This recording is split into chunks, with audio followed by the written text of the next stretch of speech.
नमस्कार दोस्तों, आप सभी लोगों का स्वागत है मेरे YouTube चैनल स्वास्थ्य गुरुजी में।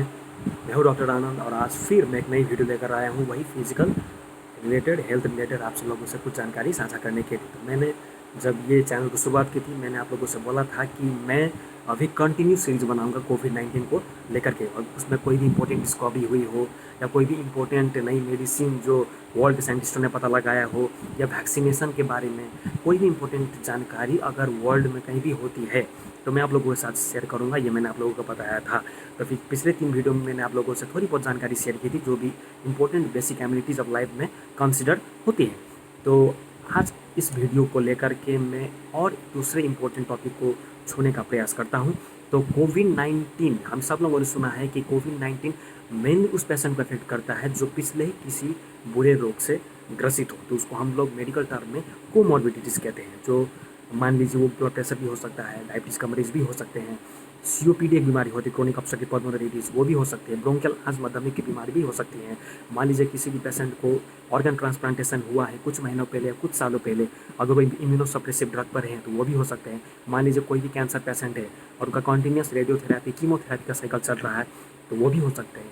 तो विभिन्न कोमॉर्बिडिटीज़ कंडीशन होते हैं जिसके कारण आदमी का इम्यून सिस्टम बहुत ही कमज़ोर होता है। उसमें एक सबसे इम्पोर्टेंट होता है ये हम ह्यूमन इम्यूनो डेफिशिएंसी वायरस, जिसको हम लोग आम भाषा में एचआईवी एड्स बोलते हैं, वो पेशेंट भी इसमें पड़ते हैं। विभिन्न ऐसे रोग हैं दोस्तों जिसके कारण आदमी का इम्यून सिस्टम कमज़ोर होता है, रोग से लड़ने की क्षमता कमज़ोर होती है, और ऐसे में कोविड-19 का जो खतरा है वो कुछ दूसरे पेशेंट के मुकाबले में कुछ ज़्यादा ही बढ़ जाता है। तो मैं एक-एक करके विभिन्न कोमॉर्बिडिटीज़ के बारे में आप लोगों को बताने का प्रयास करूँगा। कुछ जानकारी आप लोगों से बेसिक नॉलेज देने का कोशिश करूँगा। ज़रूर कोशिश ये भी करूँगा कि मेडिकल वर्ड इसमें बीच-बीच में यूज़ ना करूँ, मगर हो सकता है कि बीच में यूज़ करना पड़े, तो इसके लिए मुझे माफ़ कर दीजिएगा। और कोई भी आप लोगों को कोई भी वर्ड समझने में तकलीफ़ हो तो आप लोग मुझे कमेंट सेक्शन में लिख के बता सकते हैं। मैं आप लोगों से आम भाषा में उसका जवाब देने का प्रयास करूँगा। तो आज मैं बहुत ही अहम टॉपिक उठा रहा हूँ, उसका नाम है ब्लड प्रेशर हाइपर। सभी को पता है almost 80% of the world population affected होती है, और कोई भी कारण इसका नहीं है दोस्तों। कौन आदमी कब कौन सी स्टेज पर ब्लड प्रेशर से अफेक्ट हो जाए कुछ भी कहा नहीं जा सकता। अगर आप यंग पेशेंट है तो भी आप हाइपरटेंसिव हो सकते हैं। जनरली ये देखा गया है कि more than 45 years of old, 50 60 इसमें भी देखा गया है। और बहुत सारे ऐसे पेशेंट में भी जो मोर देन 70 है उसमें ब्लड प्रेशर की शिकायत नहीं होती, उसमें भी नहीं देखा गया। तो कुछ भी नहीं कहा जा सकता कि ब्लड प्रेशर किस आदमी में कब होगी, नहीं भी हो सकते हैं, यंग एज में भी हो सकते हैं। और ये पेडियाट्रिक एक हाइपरटेंशन भी होता है, उसमें भी हो सकते हैं। तो कोई भी इसका कारण है नहीं। 90% नॉन एसेंशियल कॉज से कोई भी कारण नहीं होता, और भी जो बाकी के 10% कॉज है उसमें पड़ता है आप लोगों का। जैसे हो गया कि एक रेनोवास्कुलर हाइपरटेंशन हम लोग बोलते हैं, एक एंजाइम होता है जिसको एंजियोटेंसिन कन्वर्टिंग एंजाइम बोलते हैं, उसके कारण थोड़ा बहुत हाइपरटेंशन भी एग्रावेट होता है। एक बीमारी होती है, आप सब इस नाम सुनिए, इसमें जानकारी आप लोगों को शायद ज़्यादा देने की ज़रूरत मुझे नहीं लगती। एक फियोक्रोमोसाइटोमा बीमारी होती है, उसमें भी ब्लड प्रेशर का बढ़ने की खतरा होती है। उसके बाद एक जेनेटिक कॉज हो गया। जेनेटिक कॉज एक इंपॉर्टेंट फैक्टर है। मान लीजिए आपके पुश्ता में दादा का परदादा को ब्लड प्रेशर था, तो आप में और आपके बच्चों में होने का संभावना इसका कुछ ज़्यादा रहता है as compare to those families में ब्लड प्रेशर की कोई भी शिकायत नहीं होती है। तो कोई भी इसका कारण नहीं है, और बहुत सारे ऐसे कारण इसमें ब्लड प्रेशर एग्रावेट हो सकता है, शुरू हो सकता है। तो ब्लड प्रेशर कैसे कोमोर्बिडिटी बन गया कोविड-19 कोरोना वायरस को लेकर के? देखिए, ब्लड प्रेशर एक बहुत ही खतरनाक बीमारी है। इसको बहुत सारे लोग इग्नोर करते हैं। कैसे बोलते हैं कि चलो यार ब्लड प्रेशर आज बढ़ा है, कल कम हो जाएगा, कल कम हो जाएगा, जॉगिंग करेंगे, नून का खाना कम कर देंगे, मतलब नमक को थोड़ा बहुत कम कर देंगे, उसके बाद व्यायाम करेंगे, ज़्यादा कोलेस्ट्रॉल वाले खाने नहीं खाएंगे, और जितने भी पौष्टिक आहार है वो खाएंगे। और बहुत अगर ऐसे ग्रुप ऑफ आदमियों में या मरीजों में आप लोग पढ़ते हैं तो बहुत ही अच्छी बात है, अपनी हेल्थ का केयर करें। और बहुत ऐसे कंडीशन भी होते हैं दोस्तों कि in spite of all this measures, मतलब ये बाकी नॉन जितने भी मॉडिफाइबल रिस्क फैक्टर है, कोई आदमी स्मोक कर रहा है, स्मोकिंग भी one of the contributing factor है ब्लड प्रेशर का। कोई स्मोकिंग छोड़ देगा, कोई खाने में नमक और तेल कम कर देगा, कोई शारीरिक व्यायाम लगातार करेगा, तो बहुत हद तक ये बीपी कम होती है। मगर ऐसे ही बहुत हद है जिसमें इतने करने के बावजूद भी बीपी कम नहीं होती है। तो उसमें क्या करते हैं हम लोग, मेडिसिन प्रोवाइड करते हैं। तो विभिन्न ग्रुप का भी बहुत सारी मेडिकेशन होती है। तो ब्लड प्रेशर का एक नियम है कि ब्लड प्रेशर का दवाई सिर्फ पहले एक कैटेगरी का दवाई से आप शुरू कर सकते हैं। अगर उससे काम नहीं करा तो उसके मैक्सिमम डोज तक आप जाएँ। और उसके मैक्सिमम डोज में भी अगर बीपी कंट्रोल नहीं हुआ तब दूसरे कैटेगरी का मेडिकेशन पहली कैटेगरी के मेडिकेशन के साथ मिलाएं। पहले का मैक्सिमम डोज और पहले का मिनिमल डोज लेके दूसरे कैटेगरी का मेडिकेशन का मिनिमल डोज लेके उसको कंबाइन करके ब्लड प्रेशर दिया जा सकता है।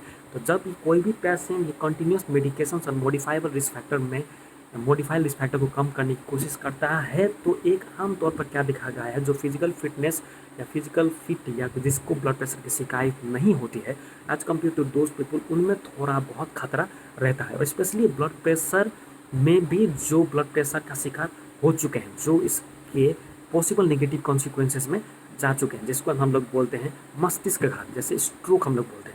दो किस्म की होती है, इस्केमिक स्ट्रोक और हेमोरेजिक स्ट्रोक होती है, जिसमें रक्त स्राव होता है दिमाग के अंदर, और इसमें जैसे हम लोग आम भाषा में गांव घर के भाषा में इसको हम लोग बोलते हैं लकवा, जैसे बोलते हैं लकवा मार देता है, हाथ नहीं चलना, पैर नहीं चलना। तो एक किस्म की ये one of the major factors का होता है ब्लड प्रेशर, जिसके कारण रक्त स्राव दिमाग में होता है, और उसके कारण जितने भी उसके एसेंशियल नर्व स्ट्रक्चर है, जितने भी नर्व सप्लाई गए होते हैं हाथ में पैर में, उसमें डिस्ट्रप्शन होता है, मतलब कमी आती है और आदमी को लगवा मच जाता है। अगर ऐसे नॉर्मल बीपी के पेशेंट जो मेडिकेशन पे हैं उन लोग को थोड़ा बहुत as compare to those people, वो आदमी लोग जिसमें बीपी का प्रॉब्लम नहीं होता है, उसमें से थोड़ा बहुत खतरा तो होता ही है, मगर सबसे ज़्यादा खतरा उन लोगों में होता है जिसमें ये मस्तिष्क घात स्ट्रोक की समस्या होती है।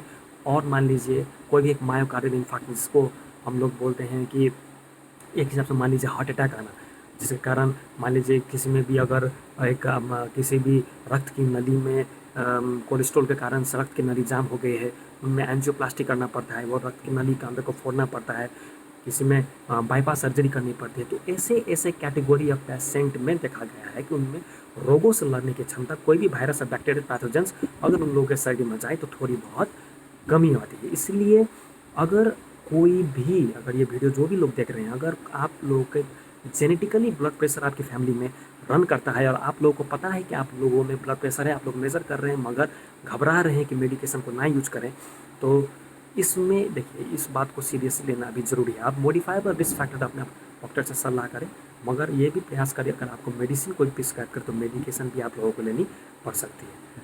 इसको इग्नोर ना करें, स्पेशली अभी के टाइम में बहुत जब क्राइसिस हो रही है तो आप लोगों में ये खास तौर पर ध्यान देने की ज़रूरत है। तो आज के लिए बस इतना ही दोस्तों। मुझे पता है कि ये वीडियो बहुत ही लंबा हो गया है, थोड़ा बहुत लंबा, उतना ज़्यादा लंबा तो नहीं हुआ मगर थोड़ा बहुत लंबा हो गया है। इस वीडियो के दौरान आपको कोई भी बात समझ में ना आई हो, आप मुझे कमेंट सेक्शन में बोल सकते हैं। मैं प्रयास करूँगा कि आपकी सारी बहुत छोटी मोटी जितने भी प्रश्न हैं आप लोगों का वो डील करने की अच्छी तरीके से कोशिश करूँ। और ये मैं डॉक्टर हूँ, इसलिए आप लोगों से एक डॉक्टर की सलाह ही दूंगा, कोई भी एक क्वैक की सलाह नहीं दूंगा। इसलिए अगर ब्लड प्रेशर से आप लोग ग्रसित या कोई भी बीमारी आप लोगों मुझसे पूछना चाहते हैं तो आप लोग मुझे कमेंट सेक्शन में बता सकते हैं। तो ठीक है दोस्तों, आज के लिए बस इतना ही। कल दूसरे कोमोर्बिडिटीज़ के बारे में बात करेंगे। Thank you.